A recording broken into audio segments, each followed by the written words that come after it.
Bonjour à tous, je suis Marc Nelizana. Dans la série des figures de style, aujourd'hui, je vais en présenter 4 autres figures de style. La première figure de style, c'est l'antiphrase. L'antiphrase est une figure de style qui consiste à dire le contraire de ce que l'on pense. Il a eu 5 sur 20, alors c'est une machine. Tout le monde sait que 5 sur 20 est une mauvaise note. Donc quand on dit il a eu 5 sur 20, alors c'est une machine, en réalité c'est une antiphrase. Parce qu'on dit le contraire de ce que l'on pense. Et ce type de figure de style est rattaché intimement à l'ironie. Donc le fait de se moquer de quelqu'un en faisant comme si on ne le faisait pas.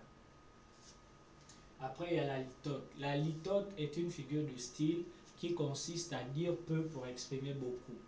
Alors, on dira par exemple, ce n'est pas bon. Donc, ce n'est pas bon pour dire en réalité que c'est une mauvaise chose. Donc pour ne pas allonger la phrase, on dit juste ce n'est pas bon. Donc en réalité, on comprend que c'est pour dire c'est une mauvaise chose. C'est une forme d'expression de la litote.